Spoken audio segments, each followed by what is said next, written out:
Hello, everybody. Welcome back to another episode of the O Show podcast, episode 375, presented by Mayweather Boxing and Fitness in Scottsdale. Our guest today, he's an animator, he's a writer, he's a producer, director, he's the founder, the creator, really, Fairly OddParents, Danny Phantom, Nickelodeon, 20-plus years. You worked with Marvel. You've done a lot of stuff. It's Mr. Butch Hartman in the house. Thanks so much for doing this, man.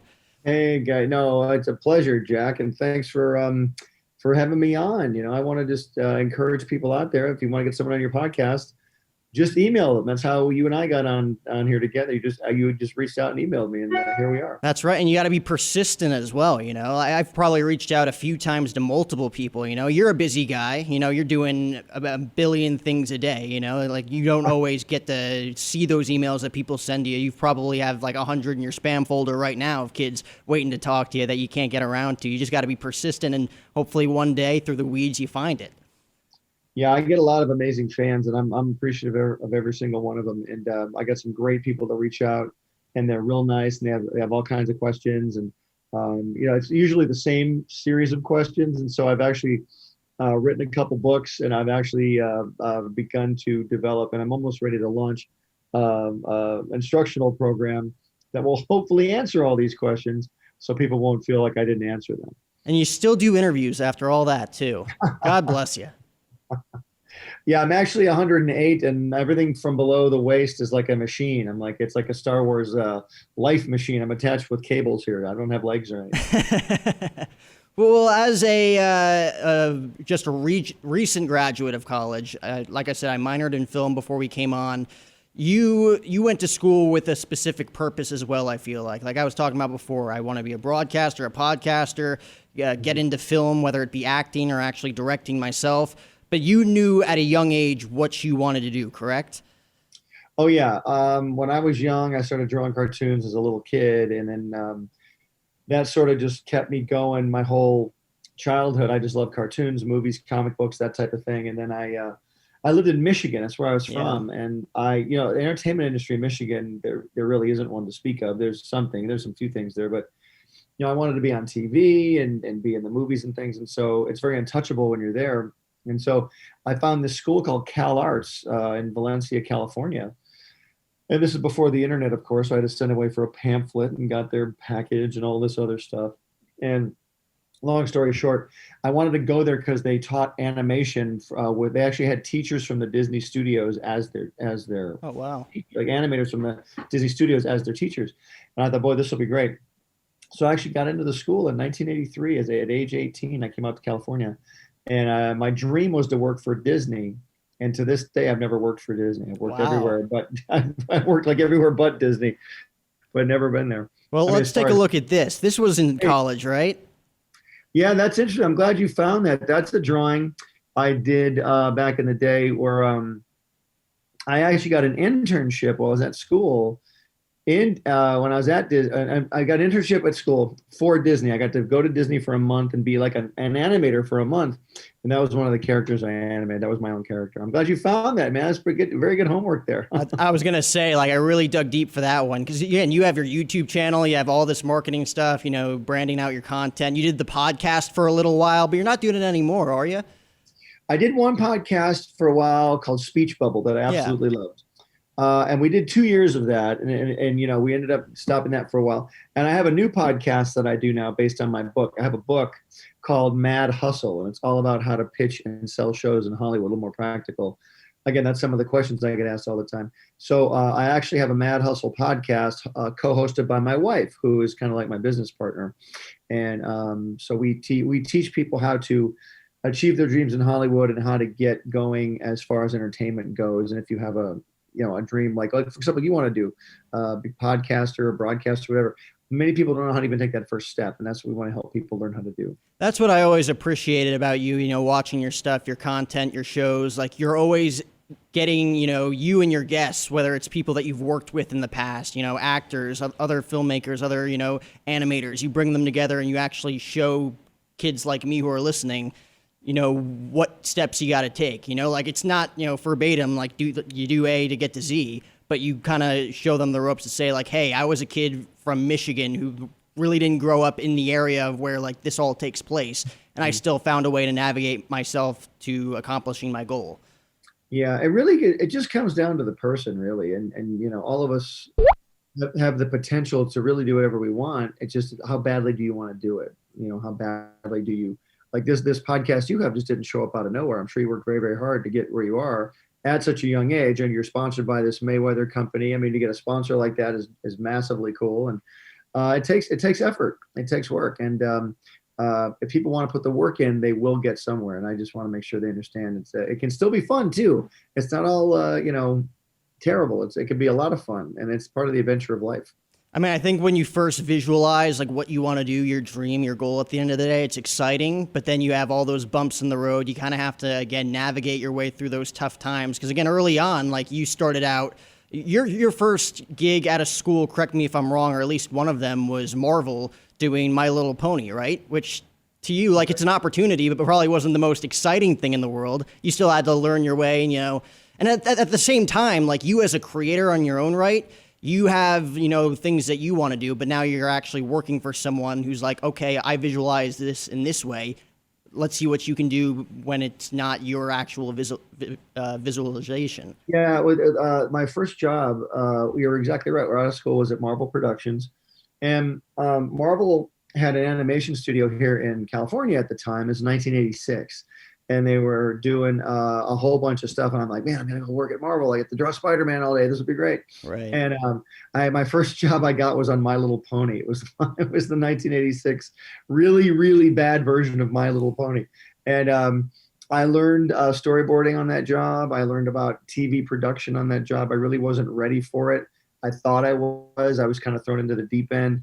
Job didn't last very long. I had to learn to find another job real quick because, again, I thought I was very good at one thing, but then I realized I had to get good at many things as opposed to just one. So I had to start amping up my skill set, taking more classes, meeting more people, if I wanted to survive in the industry that I was choosing to be in. And so I started doing that as a younger person. So expanding your skill set, you just touched on, like that came from just, getting thrown into the fire. Like did you have like an idea of like, okay, the more I go along, I'm going to expand my skill set just through my experiences. But you were kind of, again, like thrown into the fire, thrown into the lion's den per se. And you were like, okay, like I got to learn fast. Well, absolutely. It's almost like going to, if you're a baseball player, going back to sports, you're the best baseball player in your town, but then you get to the major leagues and everybody is just unbelievable. Yep. Like they're incredible. And you're like, I'm good, but you have to be a star to get in, the pro baseball, but then there's stars even once you get to that level. And same with animation. It's like, you're good, but you get to that level, you're like, my God, these people are just unbelievable. If I want to survive, I've got to get better or do something else. Like maybe I won't draw, but maybe I'll write. I don't know. But I started learning how to do all of it. So that's what really helped. Once I started getting my own shows, I was able to do a lot more. So when you left or when you got released from My Little Pony, like it stings in the moment, right? But at the same time, you were driven enough to where it was like, okay, that was an experience. Did it sting at first and were you kind of down on yourself, or was it like right away, like, all right, what's the next thing? Like I learned from my mistakes.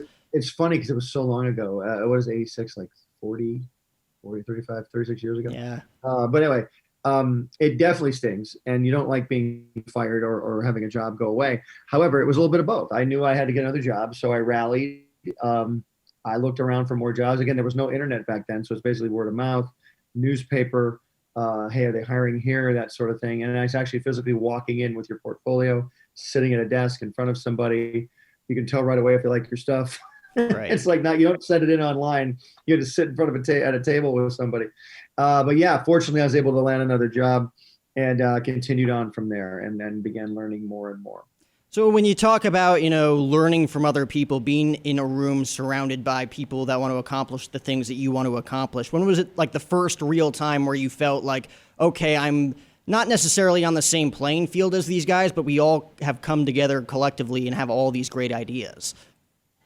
The first time I did that, one of the first times was when I was at Ruby Spears Productions. When I left Marvel, went to Ruby Spears. Joe Ruby and Ken Spears were the two guys who created Scooby-Doo for Hanna-Barbera. So Ruby Spears had their own studio. I worked there for a bit. I was an artist, but it was a smaller company. So I was allowed to help write stories and gags and things like that. So that really got my writing brain going. And then I went to Hanna-Barbera, where they were buying new shows. Fred Seibert just came in and took over, and they made it into Cartoon Network. So I worked on a show. I worked on Johnny Bravo and Dexter's Lab, worked on those types of shows. And then from there, Fred left and went over to Nickelodeon and said, hey, come on over and pitch a show. And I said, great, I'll be there Friday. This was Tuesday. Hung up the phone. I had nothing. And I'm like, I got to come up with something by Friday. So I came up with a show called The Fairly OddParents by Friday. And then I pitched that to him. He bought one short cartoon, and then, oh, look at that. That looks like the same shirt I have on right now. But I sold that to him, and he bought it. And then Nickelodeon loved it. And we're like, oh, we got to make more of those. So they gave me 10 short cartoons to make within 2 years. I made about 10 shorts pretty much by myself. I had like 2 other people helping me. And then they focus tested those shorts in the year 2000. Kids loved it, and they made it into a series. And we premiered in 2001. Well, so how long did you have it in your pocket then, or before you actually released it? Like first initial thought in your head, this is what I want to do, to first episode being aired. Well, it kind of came about because I was going to get fired from Johnny Bravo. I was working on Johnny Bravo at the time. Not fired. Actually, I wasn't fired this time. Johnny Bravo was ending. Season 1 was ending. That's different. They weren't going to pick it up. And so I was like, well, I was kind of, this happens in Hollywood all the time. Shows end, you got to go on to the next show. It happens to everybody. So Johnny Bravo's ending. I needed a job, and I came up with Fairly OddParents. That was October of 97. Wow. And then I pitched it to Fred that same month. And in December of 97, I went to Nickelodeon and never left until 2018. Wow. So that's 20 plus years. I don't know the exact 21 years. 21 years with the same company. Did you know a few years in, like Fairly OddParents, like this is a big show? Like that was, again, 97 it starts. Like that's right around the time I'm 5, 6, 7, 8 years old watching that stuff. You know, like that was my favorite show on Nickelodeon. You might have seen the shorts because they ran on a show called the Oh Yeah Cartoon Show, which was we were part of a bunch of other cartoons. But it premiered as a series in 2001, May 30th, 2001. Wow. That's when it premiered. So you would have been, what year were you born? 98. 98. Oh my God. You were 3 when the show came on. Unbelievable. You were 3. And so it aired pretty much your whole, formative years there. Maybe you got to watch a little bit of it as you were growing up. Oh my God. Like I said, it was probably one of my favorite shows on Nickelodeon growing up. And then Danny Phantom comes out. Like that was the next big one. I'm like, this is kick ass. Like this is awesome. I got my Danny Phantom Funko Pop right there. Oh yeah. There he is right there. So that show airs for so many years. Talking about Fairly OddParents first, Yeah. Were there times where you felt like, okay, like, you have to bring in, obviously, more writers to create the storyline, keep the storyline moving forward. Were there any times where you felt like it was stagnant and then you had breakthrough moments, or was it pretty, like flowing throughout the entire process? That's a really good question. It's interesting when you work on a show like that, whether it's animated or live action, sitcom, drama, you need a story. It doesn't matter what it is, because no one is going to care about these characters unless there is a story. And for example, I got a picture of Spider-Man back here. Yep. Spider-Man is super popular because of the story behind the character. Everybody loves the Peter Parker story, the whole thing about his Uncle Ben and all that, how he got his powers. But there's other superheroes no one cares about because they're just boring. And so I knew from day one, if these characters were boring, when you see more of the poster right there, yep. if these characters were boring, nobody would care. So we have to, and you're right. They asked me, do you want to spend a lot of money on the art? I said, no, I want to spend a lot of money on writing. I need to get 3 or 4 writers in here because I need a killer team of just funny people. And my writers never drew anything. They were just people who wrote. And I lived in both worlds. I would write and I would draw because I draw primarily too. So I would in the morning or whatever time of day, I would write with them. And then I'd go to the artist the next part of the day and work with them and fix storyboards and adjust designs and things like that. Oh my God. That takes a lot of stuff. And I'm very curious to hear your answer to this question, just because, again, I'm curious. I want to pick your brain about this. Was there ever a time where an idea came across, the writer's table thinking like, this is great, but we can't do this? Like, were there any controversial storylines pitched throughout the process? It was like, we can't air this. It's funny. They were pretty open. First of all, we didn't have a bunch of, my writers were funny, but you always know the lines you can cross and can't cross. And no Right. one really has time to waste. Like, we're not going to go down the road and go, let's make an episode where Timmy's an axe murderer. We're not going to do that. Right. That's just not going to happen because it's just going to waste everybody's time. We had one episode, well, actually, I pitched it, where Timmy wants to know where babies come from. So they go to the stork factory, and there's this is before the movie Storks, of course, but they go to this, and they were like, it's funny, but we don't think we can go there right now. And I went, okay, I totally get it. And that was only in the premise form. I only had like a paragraph written because you always start off with a paragraph and then you expand to an outline, then you go to a whole full script. And, but yeah, we get some great ideas. I had some amazing writers and these people were just amazingly talented. And we had so much fun laughing all day long. That was the best part. That's got to be the best part of the job. And for doing it for so long like you did, what was the straw that broke the camel's back when it came to leaving Nickelodeon? Better opportunity, or was it just time to go? Oh, it's very, very good question. And in 2018, I had been at Nickelodeon for 20 plus years, almost 21 years. And 20 years anywhere is a lifetime. And I had such a great time in Nickelodeon. I have not one bad thing to say. I wish I could give you something juicy to give you, but they're just wonderful people, wonderful organization. It was just I just felt time in my heart. It was time to go. It's like, I think we're done. I just done my show, Bunsen Is a Beast, my last show there at Nickelodeon, which I absolutely love doing.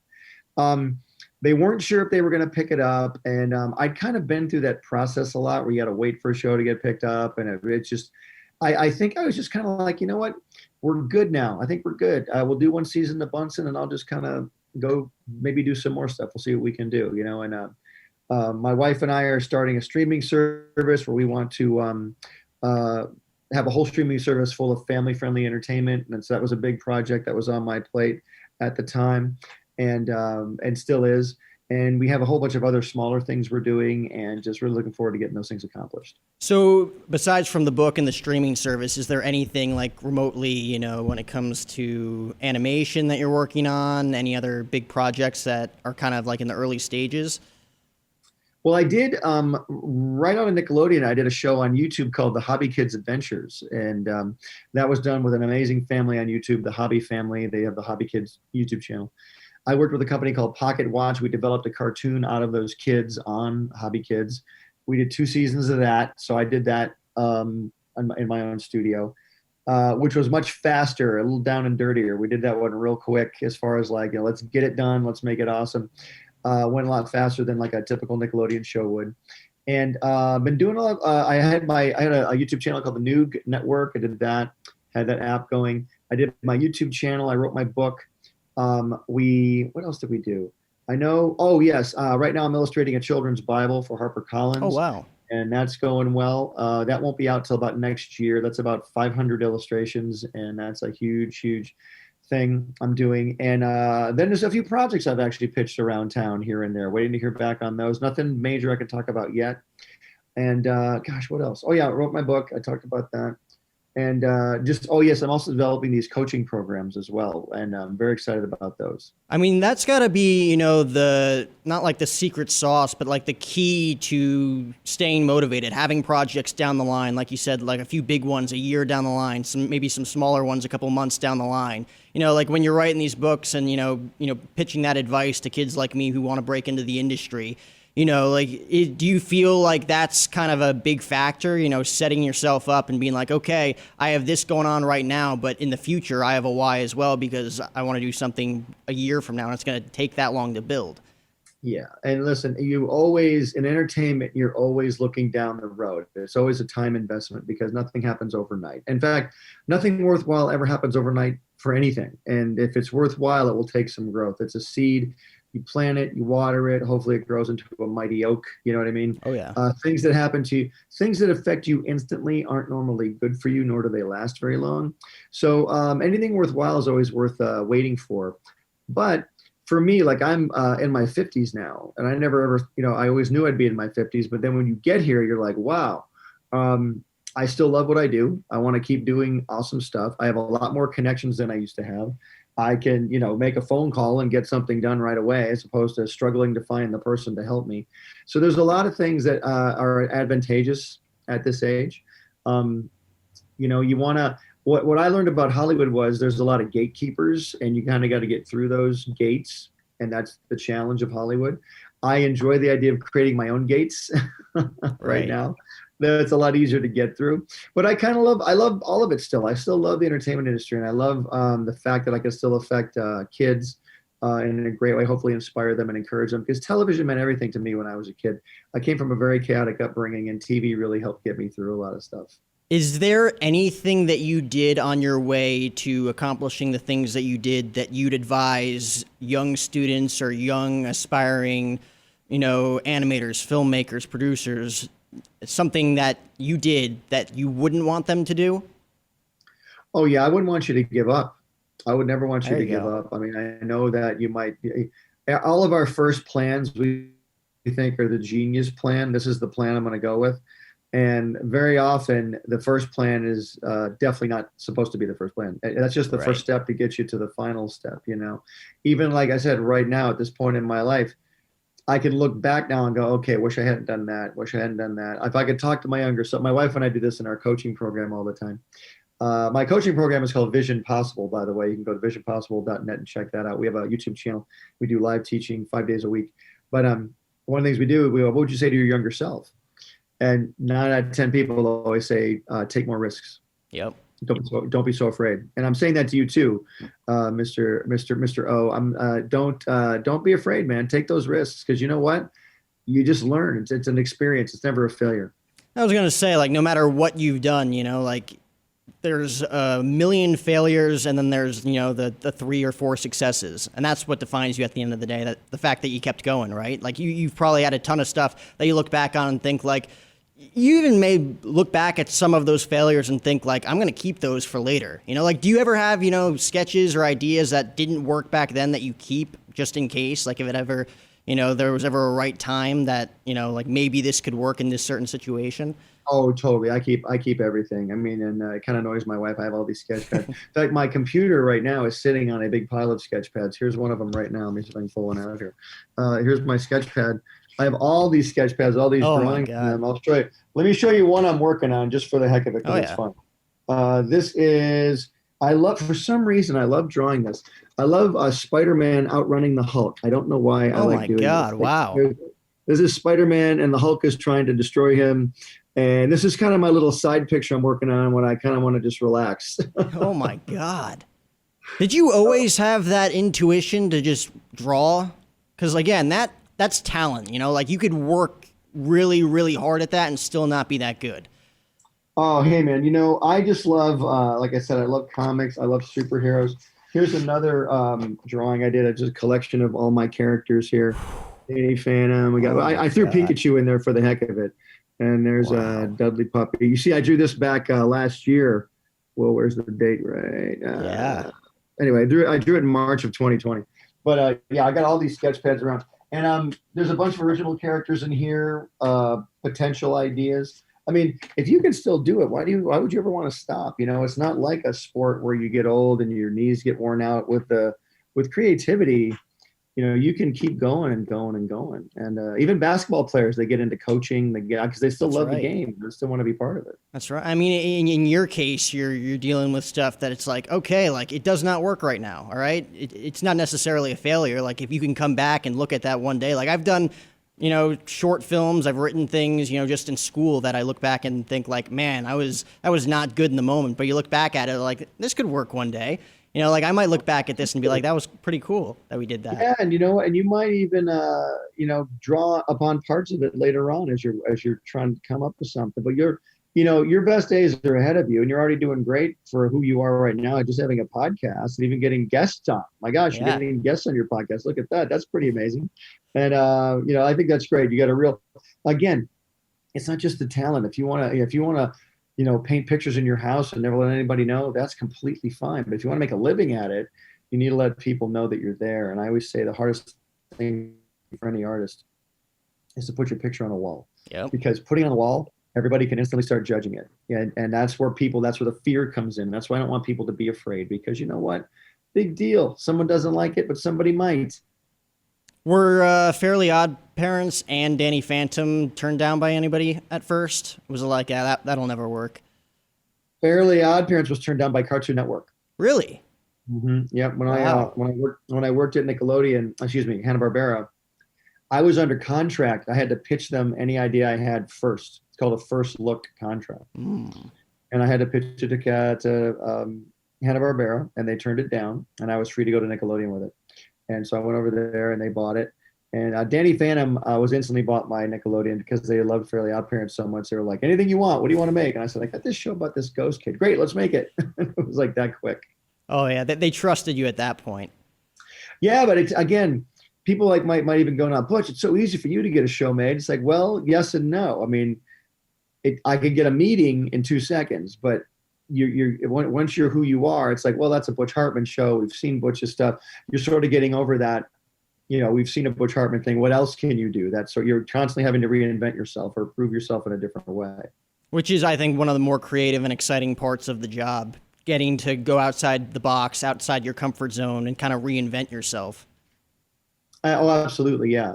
And it kind of forces you in a good way. You're like, okay, let's see here. Whereas Ninja Turtles was the rage in like the late 90s, and then Adventure Time in the late 2000s, and it's like, what are people buying? What are they nibbling at? What's the trend out there? But again, that's why I want to do a lot of my own stuff, because I'd like to just make my own stuff just because it's fun. And if someone likes it, awesome, Well, I mean, the fact that you're still as passionate about it now as you were when you started is awesome and inspiring in its own right. And I know you got to go pretty soon, so I have one more thing that I kind of wanted to discuss with you. We have a few pictures here of you with some of the guys that you've worked with along your career. Oh, no. Let me see. And I want to get a brief explanation of either, the picture or like your best, funniest story with this specific person. So Hank, if you want to throw a few of those pictures up. First one, Adam West, Batman. Oh, my hero, Adam. I love him so much. I was so sad when he passed away. What a fantastic guy. And always, of course, a Batman fan growing up. And he came around because when I was working at Hanna-Barbera, Seth MacFarlane and I were working on Johnny Bravo. Yeah. Seth is a dear friend of mine. And we were working on Johnny Bravo, and we decided to do an episode where Johnny Bravo meets Adam West. I don't know. There he is. There he is. Those two studs. There you go, buddy. I'm taking on an actual camera. But wow. We were there, and we wrote a show, Johnny Meets Adam West. Adam came in and did the voice. We thought he was so funny. We decided to develop a show for Adam, and we came up with this killer pilot idea. They never made it, and Seth and I kind of made a little gentleman's vow. Hey, if I get a show, we'll put Adam on it. And Seth's like, if I get a show, I'll put Adam on it. And then we both put Adam on our show. Oh my God, that's incredible! Childhood dream right there. It was fun, man. Adam was just a joy and an amazing guy to work with. So what was it like working with McFarlane at a young age? Because that was before, you both hit it big. That was pre Fairly OddParents. That's pre Family Guy. Seth didn't have any money, and but was one of the most talented, and still obviously is one of the most talented guys I've ever met in my life. He's about 9 years younger than me. Met him at Hanna-Barbera. He won a contest. I remember one day they said, "Hey guys, come down and judge these films." It was me and like Andy Tartakovsky and Craig McCracken and like 5 or 6 others. They said, "Come judge these films." And we went and watched these student films from the Rhode Island School of Design. And whoever won got to come to Hanna-Barbera and work. I guess that was the prize. Wow. So we sat there and watched these films, and they were all pretty boring, but Seth's was unbelievably hilarious. We were dying. We were like, all of us cracking up. We're like, well, that's the clear winner. And next thing I know, Seth is walking the halls of Hanna-Barbera, and we become friends. And then, we kind of hit it off from there. And then he sold his show and became a billionaire, and I got married. So, we kind of went. That's funny. That's a funny joke that your wife probably wouldn't appreciate. We might have to edit that out. I tell her all the time. She and I were kind of Seth's parents because he ended up renting my condo right out of. I moved out of my condo with my wife. We had this condo we couldn't sell, so we rented it to Seth, and he actually was my tenant for I think it was about a year. That's hilarious. Oh my God. What else we got, Hank? There's a few funny guys on here. Here's you with the Avengers set. That's just the other day. That was really? Last weekend. Yeah, that was on Saturday. Oh, excuse me. That was last Friday. Disneyland was reopened after COVID, and we got to go into the new Avengers campus. That's my buddy Alan. That's just a dear friend of mine, Alan. Oh, I didn't know they opened that up. Yeah, they opened it up, and California residents only, and you didn't have to wear masks, which was really cool. That makes sense. That definitely makes sense. I think Yep. we got one or two more here for you. This guy, I think, is one of the funniest guys ever. Dude, Jerry Trainer, one of my all-time comedy heroes, and just the coolest dude. He did the voice of Tough Puppy for me. Oh, yeah. One of my, yeah, he was the voice of Dudley Puppy on Tough Puppy, and had no idea I was going to cast him. I was going to do the voice of Dudley Puppy. Really? Because I couldn't find anybody. I'm like, oh gosh, it's just not what I'm. You hear these voices, they're good, but you're like, that's not what I'm looking for. It's not the comedy I'm looking for. And then someone said, you should read this guy from, iCarly. He's pretty funny. I went, okay. Read him, and I went, this guy is pretty funny. And then I gave him an even harder read. I gave him like a harder piece of dialogue. I said, and he just went for it. And he was so funny. And he took it's great when an actor can take a boring line and make it amazing. And so once we had Jerry, we're like, okay, now that we know Jerry can do this, we can write for Jerry. Like anything, if Jerry says this word, he'll always kill it. He'll always kill whatever the word was. Jerry will kill this. And just laughing thinking about it. That show was one of the funniest shows I ever worked on because of Jerry. He's so good. He just seems like one of the more natural, funny comic types that I don't think gets a lot of recognition. Oh yeah, he's certifiably insane, but no, in a good way. But Jerry is a dear friend. Love that guy. So great. And the last one we have, correct me if I'm wrong, I think this was the last episode of the podcast that you did with Bill Farmer, the voice of Goofy. Yeah. Well, on the screen there, the young man in the middle, that's Jace Deal. He was my co-host on Speech Bubble. Yep. Amazing, amazing kid. He was a fan of mine, grew up, and I knew him here. I met him here in the area. He went to school with my daughter. That's how I met him. He was a fan. And Jace actually got my guests for my podcast. He was a big Disney fan. He goes, let me reach out to Bill Farmer. So that's how I got Bill Farmer, the voice of Goofy. I got Goofy on the show. And boy, Bill was a great guy too. We had such a great time on Speech Bubble and really actually built a little fan base. So it was kind of cool. I mean, again, to go back to, teaching young aspiring students to do what you have ultimately done with your career, like that podcast, I think alone, on top of, the books you're writing and the new stuff that you're doing now, it just goes back to, how appreciative that you have been with your experiences and getting where you are, no matter how, difficult the road was, to being here now and, talking to me, taking a half hour out of your day to talk to me despite doing all this other stuff to help people around the world accomplish their dreams. So, Butch, I really appreciate you taking the time, man. I know you got to call it too, so I'll let you go. Again, go check out his YouTube channel. He's got everything there. He's got a lot of stuff coming out. This was episode. Check me out on TikTok as well. I have a big really? TikTok. So yeah, check out my TikTok. It's just Butch Hartman on TikTok. I got about 1.2 million followers over there, so check that out. Wow, I have yet to master TikTok, and you already have. I got to get on that. That's funny. I don't know mastering. I don't dance or anything, but we just do drawings over there. But I like TikTok because if you want to make it in social media, TikTok is easy to do. And I look at it as a movie trailer. It's like a movie trailer of what you do. It's a condensed version, and it's really cool, easy to make, and they're shareable everywhere, your videos, which is very, very cool. Social media is a very, very huge component when it comes to making it in today's entertainment world. So I suggest everybody get a handle on it if you can. And it's safe to say that you've adapted quite nicely with everything that you got going on, whether it's YouTube, and TikTok. Again, like I literally have been on that app 3 or 4 times, and I just get frustrated and delete it. I have no idea how to use it. Some of the content I see makes me want to delete it. So I don't blame you there, but there's some really funny stuff on there and some really uplifting stuff. And there's some real great people on TikTok that do really great work, and so check that out. But I'd encourage you to do it because I think you'll enjoy it, and especially a guy like you doing 30-minute, 60-minute blasts would be a lot of fun for you. Well, now I'm motivated to do it. Now I have someone who backs me and says that Nice. I could do it. So, Butch, again, thanks so much, man. I'll let you go. This was episode 375 of the O Show, presented by Mayweather Boxing and Fitness. Thanks for watching. Bye, guys. Thank you. Guys, thank you. Guys, thank you. Guys, thank you.